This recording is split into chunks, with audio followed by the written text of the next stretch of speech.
데살로니가 교회라는 제목으로 말씀을 나누고자 합니다. 오늘 제목처럼 유럽 안에서 일어났던 첫 번째 교회와 같은 이 데살로니가 교회가 어떻게 시작되는지, 많은 분들은 오늘 이 본문으로 시작됐다라고 이야기하진 않지만 저는 이 본문에서 데살로니가 교회의 시작을 찾습니다. 그리고 또 앞쪽에 빌립보나 앞쪽 지역에서 교회 설립에 대한 부분이 없었기 때문에 아마도 가정 안에서 공동체가 시작된 건 데살로니가 교회가 처음이지 않느냐, 그렇게 생각해 보기도 합니다. 총신대학교 다닐 때 양지신대원에 가면 꼭 새벽기도 때 땡땡땡 하면서 종을 울리는, 옥상에서 종을 울리는 소리가 납니다. 그럼 누가 울리나 봤더만 그 종을 치는 알바가 있었습니다. 그래서 저도 이제 그거 한번 해보려고 지원도 했는데 떨어졌습니다. 그 종은 어디에 있냐면 소렉교회라는 교회의 모형을 그대로 총신대에 옮겨놨는데 그 소렉교회 모형 앞에 종이 있습니다. 이 소렉교는 참 중요한 교회고 유명한 교회인데요. 1883년 5월 16일 황해도 장령군 대구면 송천리에 세워졌던, 소래 마을에 세워졌던 우리나라 최초의 자체적 교회라고 합니다. 사진 한번 보여주시죠. 지도, 보이시면 오른쪽에 보이는 소래교회라고 적혀 있는 교회가 지금 총신대 그 양지신대원의 모형으로 만들어 놓았던 모습이고요. 왼쪽 교회가 1883년에 지어졌던 소래교회의 모습입니다. 이 소래교회가 생기기 전에 참 우리 한국 땅은 이 복음에 대한 역변기였던 시기였습니다. 1885년 여러분들도 잘 아시는 아펜젤로와 여러분도 잘 아실지 모르겠지만 이 언더우드 선교사가 제물포항에 도착합니다. 부활절 아침이었죠. 이 언더우드 선교사는 여러분 잘 아시지만 장로교 선교사였고요. 지금 말하는 연세대 전신 연희 전문 학당을 세웠고 세문안 교회를 세웠습니다. 이 아펜젤로는 감리교 선교사였습니다. 정동교회를 만들고 지금 말하는 우리가 말하는 이화여대에 전신 있던 배제학당을 만드신 분들이죠. 참 우리나라의 선교로 보면 이 언더우드나 아펜젤러가 가장 초기 선교사고 가장 우리나라에서 유명하고 알려진 선교자였지만 이 선교사들이 깜짝 놀랄 일이 있었습니다. 1885년에 제물포항에 도착해서 이야기를 듣고 보니까 한국 안에 교회가 있다는 겁니다. 1883년에 벌써 교회가 생겨졌다는 겁니다. 이 교회가 생겨지는 배경도 참 독특합니다. 여러분들 잘 아시는 병인양요 아십니까 여러분들? 1866년에 흥선대원군이 있을 때 병인양요가 일어났습니다. 병인양요는 여러분들 잘 아시지만 우리가 역사 시간에 배웠던 저너럴 셔머노 사건, 그 사건에 대한 이야기를 하는데 역사 시간에 배웠던 사건을 떠나서 이 병인양요는 어떤 일이냐면 이 병인년이 일어난 양요였는데 병인년에 이 흥선대원군이 세국 정책을 펼치다 보니까 외세의 침입을 반대를 했었습니다. 그래서 이 사람들이 외세에 들어왔던 천주교 선교사들을 살해해버립니다. 순교시켜버립니다. 그 일로 인해서 이 천주교 선교사 한 명이 도망을 나가가지고 이 프랑스 함대 로스 제독이라는 사람한테 도와달라고 이야기를 하고 1866년에 이 대동강변을 따라서 이 한강 둔치까지 이 프랑스 함대가 들어와서 완전 그 지역을 초토화시켜버립니다. 그래서 그 일로 인해서 한국에서 끝까지 싸워서 강화도에서 이 로스 함대가 좀 있다가 떠나고 난 다음에 흥선대원군은 더욱더 박해를 가해서 천주교를 박해하고 세국 정책을 펼치는, 이게 병인양요입니다. 그런데 천주교라고만 이야기하지만 이 천주교와 함께 저너럴 셔머노에서 타고 내렸던 한 명의 이 장로교 쪽 선교사가 있습니다. 누굽니까? 여러분도 잘 아시는 토마스 선교사입니다. 사진 한번 보여주시죠. 이 토마스 선교사가 이 대동강변에서 내려가지고 어떻게 됐습니까? 아무것도 못하고 성경 한 권 던지고 죽습니다. 이 성경 한 권 던지고 죽었던 이 토마스 선교사의 이 사건으로 인해서 어떤 일이, 복음의 불씨가 이 유럽 지역에 알려지고 이 토마스 선교사가 지구 반대편에 있는 스코틀랜드에 있던 로스라는 사람이, 우와, 내가 그 한국 땅을, 내가 그 토마스 선교사가 죽었던 그 땅을 내가 하나님의 복음을 들고 들어가야 되겠다라고, 그렇게 이 로스 선교사가 자기 마음에 열정을 품습니다. 그래서 1872년 8월에 로스 선교사가 중국에 먼저 도착합니다. 한국에 못 들어오니까요. 그래서 중국에서 이 사람이 뭘 시작하냐면 중국 청나라와 한국의 중심에 있는 고려문이라는 그 지역에서 한국말을 배우면서 이 성경 번역을 하려고 시작을 합니다. 그래서 여기서 만난 사람이 넘겨주시면 좋을까요? 평안 북도 의주에 사는 이영찬이라는 저 갓쓴 사람인데요. 왼쪽에 보이는 사람이 로스 선교사고요. 오른쪽에 있는 갓쓴 사람이 이영찬이라는 사람입니다. 이 사람에 의해서 한글을 배우면서 성경 번역을 시작합니다. 누가복음을 비롯해서 이 신약을 번역하고 예수 선교 전서라는 저 성경 번역은 신약을 1883년이 되어서 다 번역을 합니다. 근데 이영찬이라는 이분이 도움을 줬지만 이영찬과 함께 도움을 줬던 두 형제가 있습니다. 로스 선교사가 그 지역에서 한국어를 배우고 성경 번역을 하기 위해서 돌아다니다가 병든 형제를 만납니다. 서상윤이가 서경주라는 사람인데요. 사진 한번 넘겨주십시오. 이 두 사람입니다. 이 서씨 형제를 만나가지고 이들이 병이 들어가지고 이 로스 선교사가 그게 마침 의료 선교사로 들어왔던 헌터 선교사한테 이들의 병을 알리고 열병이었는데 이들이 헌터 선교사가 치료를 해주고 병이 낫게 됐습니다. 그리고 이들이 그때부터 완전히 180도로 바뀌어서 이 로스 선교사의 성경 번역을 돕기 시작하면서 신약 성경을 다 번역해는 1883년에 사도행전까지 번역하고 1886년 가을에서는 이 신약 성서 번역을 다 마칩니다. 그런데 중요한 건 1883년 이 사도행전 번역을 마치는 순간 어땠습니까? 서상윤과 서경주 이 형제가 그때 감동을 받아서 자생적인 교회가 있어야 되겠다. 우리나라에도 교회가 있어야 된다. 라고 그들이 믿음으로 고백하고 처음으로 예배를 드렸던 곳이 이 소래 마을에 있던 소래 교회였던 겁니다. 그래서 이 소래 교회는 이 두 형제의 복음의 시작으로 시작된 이 소래 교회는 1884년에 13명, 1885년에 86년에 20명, 그리고 1886년의 말기에서는 70명여 명이 모이는 교회로 성장하게 됩니다. 이 소래교회와 똑같이 오늘 본문에 보면 유럽에서 있었던 데살로니가 교회의 전신과 같은 모습이 나와 있습니다. 우리 넥스 교회가 또 여러분들이 한번 이 데살로니가 교회를 바라보며 한번 우리들의 삶도 되돌아 봤으면 합니다. 오늘 본문에 보면 데살로니가 지역 가기 전에 어떤 지역을 지나갑니까? 데살로니가를 들어가기 전에 주보 앞쪽을 봐셔도 화면 한번 넘겨주실래요?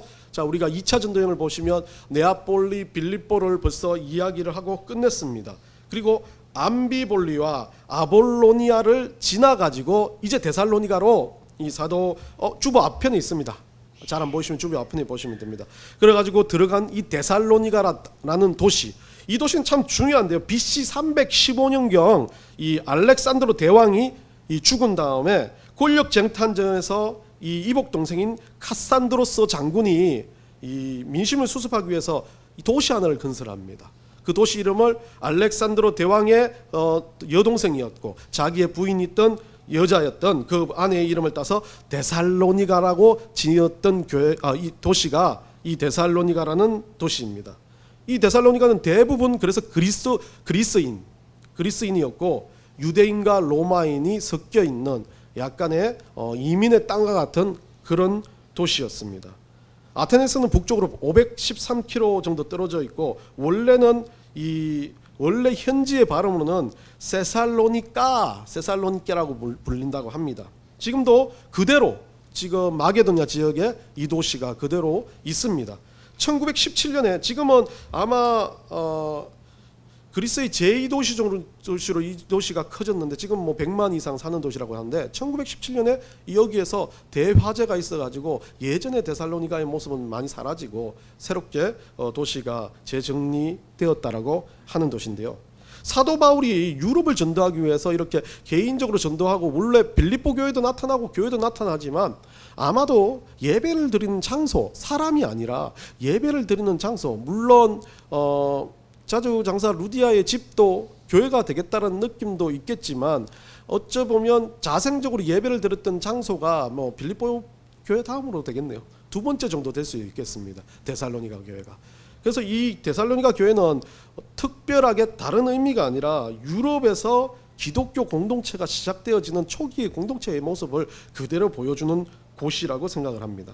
결국 이 빌립보도 마찬가지고 데살로니가도 마찬가지고 이 교회들이 설립되면서 초대 교회들은 상당히 열악한 환경에 설립되었지만 그들의 성장은 아주 엄청난 파급력을 가지고 있었습니다.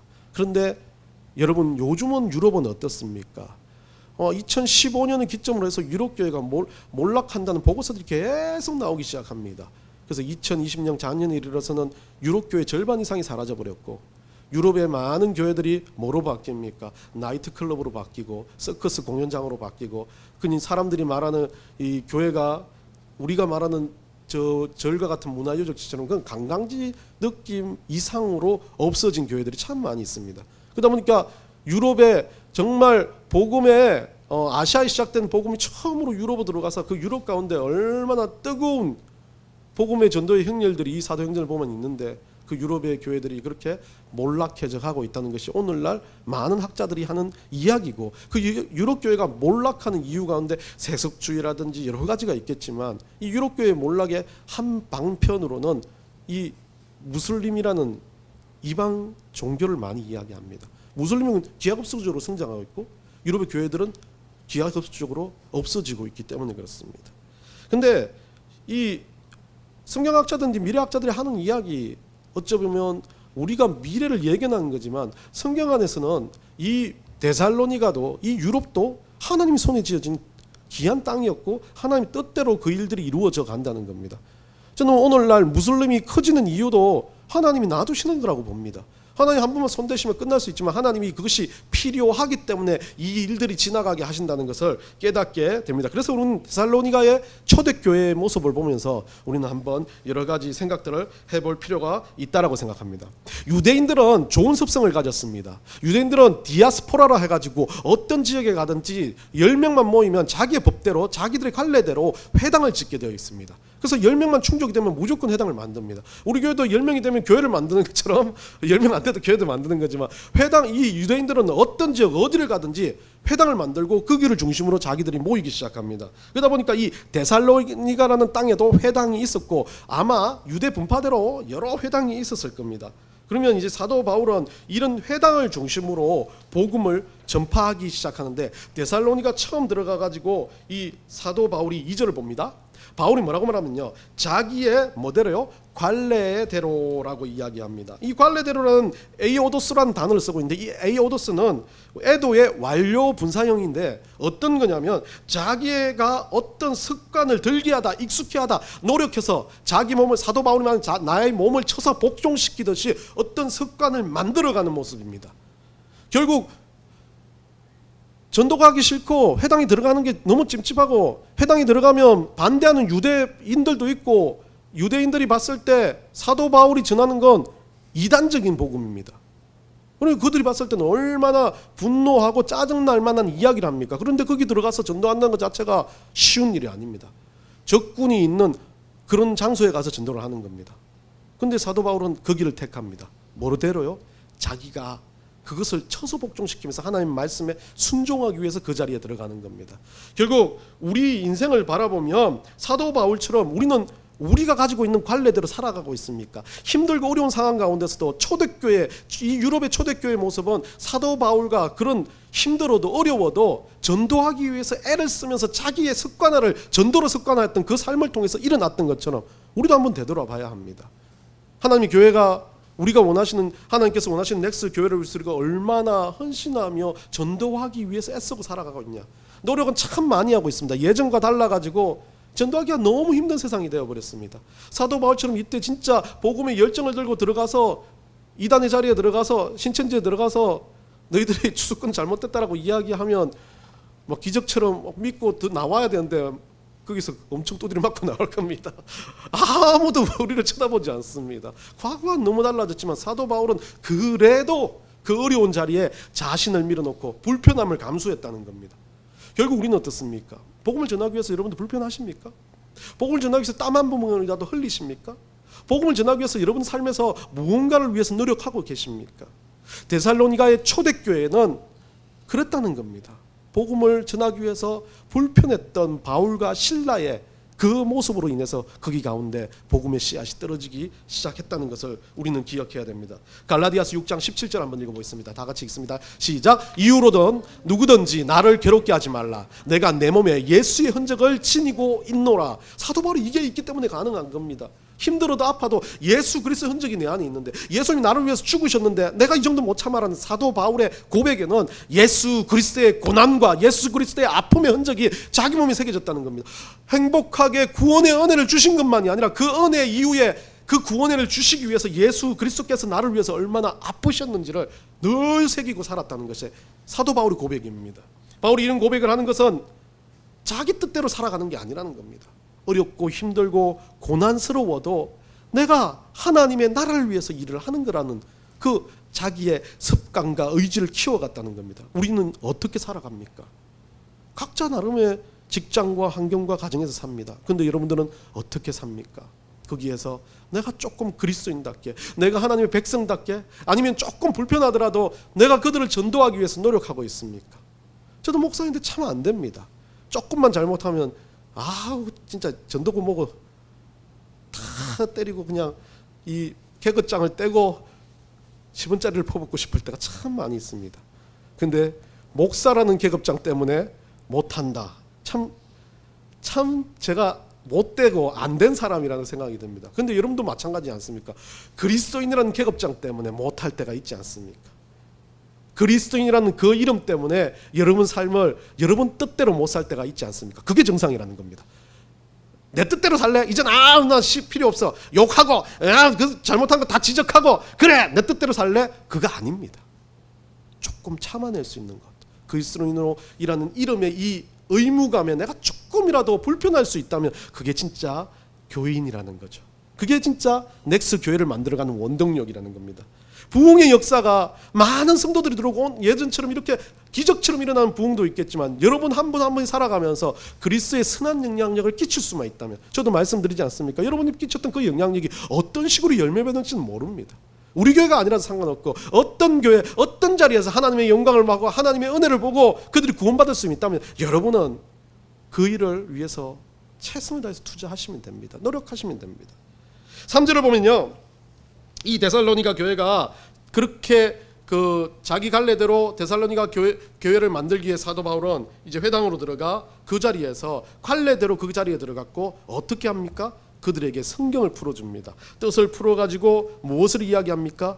예수 그리스도를 그리스도이다, 메시아이다라는 것을 증명하기 시작합니다. 로마서 1장 2절부터 한번 읽어보겠습니다. 다 같이 읽습니다. 시작. 이 복음은 하나님이 선지자들을 통하여 그의 아들에 관하여 성경에 미리 약속하신 것이라. 복음은 미리 약속하신 것이다. 구약만 복음이 아니라 구약은 신약을 약속하신 것이다. 그 예수 그리스도를 약속하신 것이다. 마가복음 1장 1절입니다. 다 같이 읽습니다. 시작. 하나님의 아들 예수 그리스도의 복음이 시작이라. 예수 그리스도가 뭐라고요? 이걸 복음이라는 겁니다. 예수 그리스도 하신 말씀이 복음이며 예수 그리스도께서 우리를 위해서 죽으시고 부활하시고 그것을 믿기만 하면 구원받는다는 그 복음이 자체가 무엇입니까? 예수 그리스도라는 겁니다. 예수 그리스도가 없다면 복음이 없다라는 이야기죠. 그러면서 로마서 10장 9절 다 같이 읽습니다. 시작. 내가 만일 내 입으로 예수를 주로 시인하며 또 하나님께서 그를 죽은 자 가운데서 살리신 것을 내 마음에 믿으면 구원을 받으리라. 누구를 믿으면요? 누구를 믿으면요? 부활하신 예수 그리스도를 믿는 것으로 구원을 받습니다. 이게 복음입니다. 이것을 이야기한 겁니다. 유대교 회당은 여러분들 잘 아시는 모르, 저도 그렇게 자세히는 모르지만 유대교 회당은 이 유대교 안에서 할례 받은 자, 이 정통 유대인만 들어갈 수 있는 원래 그였습니다. 그러다 보니까 이 사람들 포교를 위해서 뭐 합니까? 할례를 줍니다. 그것을 뭐라고 합니까? 오늘 본문에 뭐라고 되어 있냐면요, 그쪽에서 보면 경건한 헬라인 4절에 나와 있습니다. 그 중에 어떤 사람 곧 경건한 헬라인의 큰 무리와 라고 이야기하죠. 경건한 헬라인들이라는 건 유대인은 아닙니다. 근데 유대인들이 어떻게 합니까? 복음이 아니라 자기들이 말하는 종교를 전파하기 위해서 하나님께서 정해진 유대인이 아닌 다른 사람들을 전도하기 위한 방편으로 어떻게 합니까? 할례 받아. 그러면 너희들 경건한 유대인으로 만들어줄게. 우리가 말하는 꼭 세례를 줘가지고 세례 준 것만으로 그리스도인이 된다는 것 이야기하는 거 예전에 좀 그런 것처럼 이 믿음이 없어도 세례만 줘가지고 그리스도인이 되게 하는 군대에서의 역할 가지고 뭐 많은 일들이 나왔는데 유대인이 좀 그랬어요. 할례만 받으면 무조건 너희들은 이제 선민이 되는 거다 해서 경건한 헬라인이라고 불렀습니다. 그리고 또 누가 있습니까? 그 외에는 이 경건한 헬라인 외에는 여기는 기부인들, 적지 않은 기부인이라고 말하는데요. 여기서 유대인들은 다른 말을 합니다. 여자들이 아닌 상황에서 그냥 할례를 받지 않고 그 예배를 보고 있는 사람, 그냥 구경꾼으로 와 있는 사람을, 그 사람들을 가지고 하나님을 경외하는 사람이라고 해가지고 부류를 뒀습니다. 세 부류가 있습니다. 원래 있는 유대인, 그리고 개종자, 그다음 하나님을 경외하는 사람. 그러면서 이 유대 회당을 보면요, 자리가 나눠져 있습니다. 앞쪽에 여러분들은 그 유대인으로 말하면, 회당에서 말하면 다 여러분들은 하나님의 선민이 못될 사람들이에요. 요 앞쪽에 유대인들이 앉습니다. 그리고 그 뒤에 누가 앉습니까? 개종자들이 앉습니다. 그리고 양옆에 누가 앉습니까? 하나님을 경외하는 자가 앉습니다. 구분을 지어놓은 거죠. 소위 말하는 예배에 무엇을 뒀습니까? 예배를 드리는 주체가 유대인이라는 겁니다. 자기들이 예배의 중심이라는 겁니다. 자기들이 구원받은 선민이라는 거죠. 그 사상이 없어질 수가 없습니다. 그래서 너희들은 조금 내가 봐줄게 해가지고, 하나님 만들어준 것도 아니지 자기들이 만들어서 뭐합니까? 야, 할례만 받으면 너희들 그냥 경건한 유대 헬라인으로 해가지고 너희들 유대인처럼 취급해 줄게. 그 대신 우리하고는 섞이지 못해. 그다음 너희들은 구경만 해. 결국 예배의 중심은, 예배 안에 들어가 있는 중심은 자기들이고 나머지는 외부인들이었습니다. 그러다 보니까 여성들이나, 그러다 보니까 이런 일들에 대해서 직접적으로 참여를 못하는 모든 사람들이 그냥 경건한 하나님을 경외하는 사람 해가지고 그 예배를 뭐 하는 겁니까? 구경하는 겁니다. 구경꾼만 넘쳐나는 예배인 거죠. 그래서 저는 예배를 드린다는 것 중에 제일 싫어하는 단어가, 좀 많이 안 썼으면 좋겠는데, 물론 모르고 쓰는 경우가 많아요. 예배 보러 간다. 옛날 할매들요. 보러 가면 안 됩니다. 파워포인트만 보면 안 됩니다. 말씀만 듣는 것으로 듣는 것도 아닙니다. 여러분들이 이 말씀을 통해서 뭐 하는 겁니까? 아, 하나님이 이 예배를 통해서 나에게 이렇게 말씀하시는구나. 하나님 감사합니다. 하나님 이거 정말 은혜가 되네요. 우리가 결단기도를 넣는 이유가, 내가 하나님 앞에 이렇게 영광스럽게 이 예배를 드렸다면, 참여해서 내 스스로 예배를 드렸다면, 그것을 가지고 또 일주일간 내 삶으로 예배를 드리겠다는 거죠. 그게 그리스도인이라는 겁니다. 우리의 예배는 단순하게 보러 와서 때우기 식으로 드려진다면 안 와도 됩니다. 그냥 삶에서 예배 잘 드려야 됩니다. 이러면 또 안 오는 사람들이 있어가지고 목사님들 잘 이야기 안 하죠. 예배를 무조건 드려야 된다. 예배를 안 드리면 하나님 너무 싫어하신다. 목숨같이. 싫어하시는지는 모르겠지만 예배를 드린 건 가장 근본적인 목적은 하나님을 영화롭게 하는 겁니다. 하나님께 영광 돌리는 겁니다. 그런데 우리는 하나님께 영광 돌리는 예배가 아닙니다. 여러분 뭐하러 예배 오십니까? 점심밥 먹으려고요? 밥을 없애도 오시면 되는 건지 모르겠지만, 중요한 건 그냥 예배에 여러분들 시중 들라고요? 앞에 찬양 인도하시는 분들이 예배 드리는 겁니까? 제가 예배 드리는 겁니까? 아니요. 저도 여러분들 말씀을 준비하고 같이 하나님 앞에 예배 드리기 위해서 여러분과 함께 이 말씀을 나누고 같이, 좀 예전처럼 우리가 형식이 이렇게 틀이 정해서 그렇지, 저는 물어보고 질문하고 답변하고 막 한 사람이 일어나서 성경 읽고 막 이랬으면 좋겠어요. 그러면 예배 참여도가 높을 거 아닙니까? 그래서 기도라도 시킵니다. 예배 참여도를 높이기 위해서. 근데 기도하는 것도 마찬가지예요. 이것만 하기 위해서 온다면 이건 예배 아닙니다. 집에서 기도하면 되죠. 예배는 하나님 앞에 영광을 돌려드리는 겁니다. 일주일 살았으면 여러분 하나님 앞에 와가지고 여러분도 살면서 정말 뜨겁게 선교지에서 여러 명 예배할 수 없는 사람도 예배하는 건 뭡니까? 한 번이라도 시간을 정해서 하나님 앞에 그 일에 대해서 기도하고 한 주를 되돌아보는 거, 그게 예배 아닙니까? 하나님 어땠어요? 나 다시 잘못된 것은 돌이키고 잘한 것은 더 열심히 하겠습니다. 결단의 시간이 필요한 겁니다. 저는 그렇게 봅니다. 예배학자들은 중요하게 이 예배는 하나님께서 정해주셨고 예배의 본질은 그거 안 하면 안 된다 이런 개념이 아니라, 이 예배의 진짜 중심은, 이 예배를 드리는 이유는 하나님께 영광을 돌리는 겁니다. 집에 여러분 삶에서 영광이 엄청나게 돌려지고 선교지에 가서 예배 한번 빠먹었다고 엄청 힘들어하는 거, 그거 그렇게 좋지는 않습니다. 제가 봐도. 그런데 목사인 제 입장에선 여러분들이 예배라는 걸 소홀히 할까봐 예배를 꼭 닫지 않고 드리려고 노력하는 겁니다. 선교지를 가도 다른 분들을 불러가지고 이 예배를 유지하려고 하는 겁니다. 이유가 뭐겠습니까? 저한테 하나님께 주신 직분의 영향력으로 예배를 지키고 예배를 영광스럽게 돌리며 하나님께 영광을 돌리게끔 여러분들을 인도하려고 하는 의지와 노력이 필요하다는 것이기 때문이죠. 목사라고 말하는 사람은요, 따지고 보면 목사님도 전도하고 하지만 전도는 사명감 있는 사람들이 참 많습니다. 그래서 목사를 전도사를 겹치긴 해요. 전도자라고 이야기하지 않습니다. 목사들은 말씀을 가지고 그것을 사람들이 어떻게 더 하나님 앞에서 살아갈 수 있는지를 잘 가르쳐 이끄는 사람입니다. 그런 면에서 보면 참 한성훈 목사는 회개해야 될 목사인 것 같아요. 너무 여러분들을 잘못 가르치는 것 같아요. 죄송합니다. 여하튼 결국 우리가 예배를 드린다는 것 자체가 너무 여러분들 생각에서 머릿속에서 이게 틀이 되어가지고 이거 때우고 와야지, 이거 꼭 버티고 와야지라고 생각한다면 생각해 보시기 바랍니다. 반주자, 여러분 찬양 인도, 기도 순서, 여러분들 뒤에 뭐 파워포인트 하고 어떤 사람도 마찬가지예요. 예배를 왜 드리냐는 거죠. 데살로니가 교회는요, 이 사람들 스스로가 예배를 시작합니다. 어떻게 했습니까? 그 중에 있는 사람들이 이 야손의 집이라는 이야기가 나오고요. 발견 6절에 보면 야손과 몇 형제들을 끌고 갔다라고 이야기합니다. 이제 업장들이라는 사람은 누구였겠습니까? 로마 관리였습니다. 이것을 누가 고발합니까? 유대인들이 고발합니다. 유대인들이 왜 고발합니까? 회당에 있는 유대인들이 고발하는데 이 어떤 부류들이 믿기 시작했습니까? 경건한 헬라인, 유대인들 외에 경건한 헬라인과 기부인들이라고 말하는 사람들은 이 아마 데살로니가 도시가 이 항구 도시고 여러 가지 문물이 교차하는 곳이기 때문에 여성들의 지위가 그나마 괜찮았던 것 같아요. 그래서 공식적으로 이런 회당을 가고 활동을 할 수 있었던 것 같습니다. 그러다 보니까 그 중에는 회당 정도 나올 수 있는 여인이라면 시간도 있고 여유도 있고 사회적 지위가 있다는 거죠.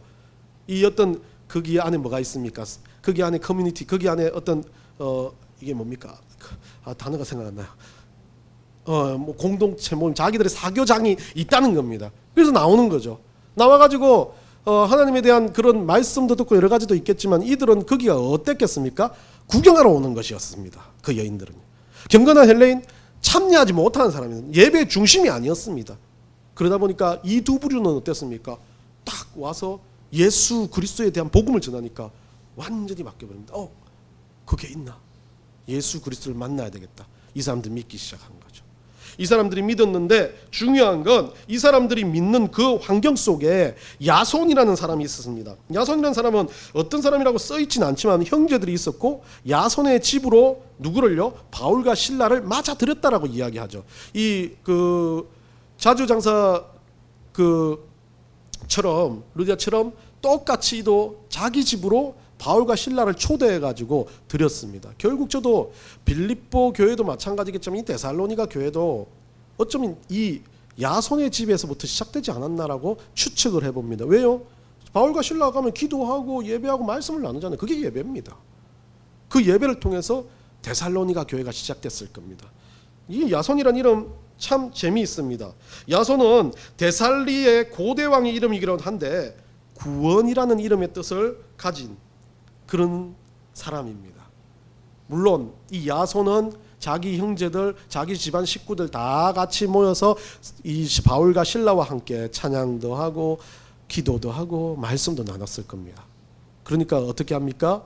이 유대인들이 이 바울과 신라가 소동을 일으키고 자기의 어떤 성도들이 뺏겨지는 것을 보면서 뭔가를 해야 되겠는데 보니까 자기들이 자칭 유대인의 왕이다라고 이야기하는 예수 그리스도를 정하니까 로마 황제한테 이야기하듯이 왕이 또 있다라고 말합니다. 근데 그 일을 하기 전에 어떤 일들을 합니까? 불량배들을 동원합니다. 성을 완전히 소동을 시켜놓고 이 사도 바울과 신라를 찾으려고 온 곳을 뒤집고 다니죠. 그래서 야손이 집에 있다는 소식을 들었겠죠. 그리고 가서 야손이 집에 가니까 바울과 신라가 없습니다. 너희들 잘 됐다. 우리나라 그 같아요. 공비들 도와줬다고, 맞죠? 공비들 먹을 거 줬다고. 우리나라 사람들 예전에는 다 빨간 줄 끄이고 북한 도왔다라고 생각. 다 같은 사람이라 그 사람들이 이념적으로 도운 게 아니라 그들이 총칼 들이들고 아니면 그들이 좀 먹고 싶어 배고파하는 사람 나눠준 건데 그것 때문에 그들이 북한의 동조자다 이렇게 말한 것처럼 똑같이 야손의 집에 들어가가지고 야손의 식구들을 가지고 감옥에 가둬버립니다. 그러다 보니까 어찌 보면 교회가 시작됐는데 그 교회가 시작된 그 자리에 뭐가 있습니까? 교회에 대한 박해가 시작되는 겁니다. 고난이 시작되는 겁니다. 힘들게 합니다. 왜? 예배 드리기를 좋아하는 건요. 우리가 여러분들이 벌써 그리스도인이라는 건 하나의 증거를 본다면 예배 드리러 올 때 거부감이 없습니다. 예배 드리러 나아가야 될 때 좀 약간 그런 마음도 있어요. 나 예배 드리러 가야 되는데라는 마음도 있습니다. 근데 제가 그 마음보다는 그 마음이 필요합니다. 그 마음이 없어서는 안 됩니다. 그 마음이 필요한데 그 마음이 듣는 그 그리스도인의 증거입니다. 예배를 드려야만이 하나님 앞에 내가 약속한 시간인데, 하나님 앞에 내가 드려야 될 시간인데라고 고백하는 거 아닙니까? 근데 그런 생각까지 없고 자기가 예배를 좀 안 나와도 조금 마음에 캥김이 없다라고 생각하면 진짜 한번 저한테 찾아오셔야 됩니다. 안차를 당해야 돼. 예배에 대해서 조금은 찝찝함이 있어야 돼. 내가 뭔가 예배에 대해서 가지고 있는 부담감이 있어야 된다는 겁니다. 야손의 집에서도 그랬을 겁니다. 그러니까 어째요? 그들에게는 당당하게 그들이 잡아서 감옥으로 갈 때 감옥으로 갑니다. 물론 바울과 실라가 어디 있는지 이 사람들 모르지 않을 겁니다. 분명히 자기 집에 있다가 어디로 갔을 건데요. 근데 이 말하지 않고 잡혀갔고 그 형제들이 갇혀 있다가 이 업장들이 나중에 이들을 보석금으로, 오늘 9절에 보면 뭐라고 되어 있습니까? 야손과 그 나머지 사람에게 보석금을 받고 놓아주니라. 야손의 집이 또 괜찮은 삶을 살았는지 모릅니다. 보석금을 줬는데 여기에서 많은 학자들이 이야기하는 이야기는 이들이 자기들 가운데 이 공동체로 예배하는 것을 이제 하지 않고 바울과 실라와 이 사람들이 다시 너희들한테 안 오는 조건으로 아마 이들을 풀어줬을 거다라고 이야기합니다. 그리고 바울과 실라가 다시는 데살로니가에 들어가지 못하고 거기에 들어가고 싶어 전전긍긍하는 모습을 보인다는 거죠. 근데 저는 이 모습에서요, 이 작은 소동의 모습을 보면서 진짜 교회를 보게 됩니다. 어렵고 힘든 가운데 그 교회를 지키는 사람들은 또 어떤 방식으로든 그 교회를 지킵니다. 그 교회는 북한에 있는 교회처럼, 아니면 중국에 있는 지하교회들처럼, 아니면 카타콤의 순교자들처럼 교회를 해가지고 공동체를 지키는 사람들은 어떤 방식인지 하나님 나라를 위해서 교회를 지킵니다. 전도를 한편을 하지 못한다 하더라도 예배 드리는 건 포기할 수 없으니까요. 예배 드리는 건 우리의 모든 것의 중심이니까요. 그래서 혼자서라도 예배 드립니다. 쪽복음을 보고 중국에서 어떤 선교사님은 자기가 선교사 되기 전에, 한국으로 나오기 전에 이 공산당 남편 때문에 복음서 그 성경 읽는다고 그렇게 두드려 맞았다 그래요. 집에 감금돼가지고 한 몇 달을 그렇게 맞아가지고 혼수 상태가 될 정도로 맞았는데도 자기는 일어나면 성경을 다 찢어 태워버리니까 머릿속에 있는 하나님 말씀을 되뇌이면서 기도했다는 거죠. 예배하는 자는 그 예배의 중독이 아니라 예배가 없이는 살지 못하기 때문에 그 예배 드림으로 인해서 한 명이 같이 예배하게 되고 한 명이 하나님 나라를 같이 소망하게 되는 것으로 인해서 공동체가 생겨나고 교회가 생겨나는 겁니다. 우리 넥스트 교회도 마찬가지입니다. 우리만 그냥 드리는 교회가 아니라 우리와 다 같이 하나님 나라를 위해서, 하나님 영광을 위해서 예배할 수 있는 것, 이게 하나님이 원하시는 교회입니다. 시편 29장 1절 2절 한번 읽어봅시다. 다 같이 읽습니다. 시작. 너희 권능 있는 자들아, 영광과 능력을 여호와께 돌리고 돌릴지어다. 여호와께서 그의 이름에 합당한 영광을 돌리며 거룩한 옷을 입고 여호와께 예배할지어다. 고린도전서 10장 31절 읽습니다. 그런즉 너희가 먹든지 마시든지 무엇을 하든지 다 하나님의 영광을 위하여 하라. 그 영광을 위해서 하는 모든 것들, 그 영광을 위해서 하는 모든 삶의 작은 몸부림들, 그게 예배라는 겁니다. 그래서 캥기니까 여러분도 여기에 나왔고 이 자리에 앉아가지고 말씀도 듣고 찬양도 하고 기도도 하고 또 한 주를 살아가기 위해서 여러분이 지난 주를 다 지나는 것, 얼마나 여러분들이 전도하며 살았는지, 얼마나 여러분들이 사랑하며 살았는지, 얼마나 여러분들이 성령의 9가지 열매를 맺으면서 살았는지를 고민하고 바라보라는 겁니다. 이거 그냥 여러분들이 때우기 식으로 드는 게 아니라는 겁니다.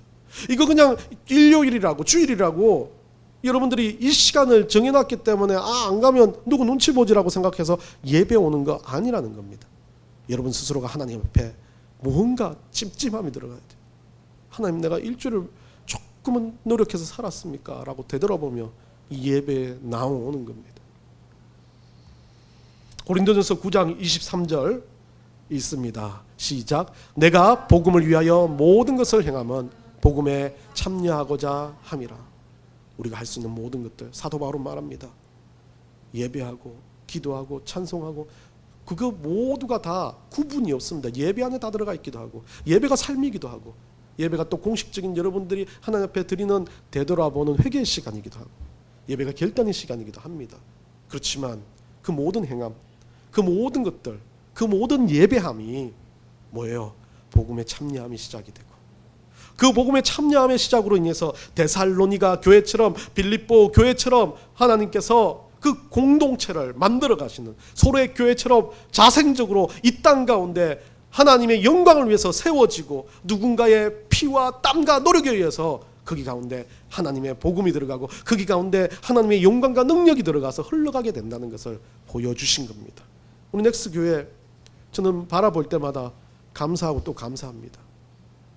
제가 참 그렇게 대단하고 능력 있는 목자가 되지 못해서 많은 영혼들을 끌어모으고 전도하는 것에 대해서 은사가 없는 사람이지만, 그래도 여기 가운데 있는 여러분들이 하나님을 위해서 예배함에 소홀하지 않고, 또 여러분 삶 가운데 예배함으로 그 삶을 살아드리려고 노력하는 여러분들이 있다는 것만으로도 빌립보 교회와 데살로니가 교회와 서울 교회와 같은 하나님이 원하시는, 하나님이 쓰시고 하나님이 사랑하시고 기뻐하시는 교회라는 것을 저는 우리 넥스 교회가 거기 가운데 있다는 것을 감사합니다.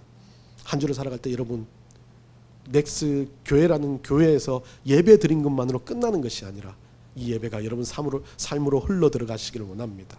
그래서 여러분 직장 가운데, 여러분 가족 가운데, 여러분 또 살아가는 환경과 학교 가운데 또 다른 예배, 또 다른 공동체, 또 다른 하나님의 영광스러운 역사가 일어나기를 간절히 축원합니다.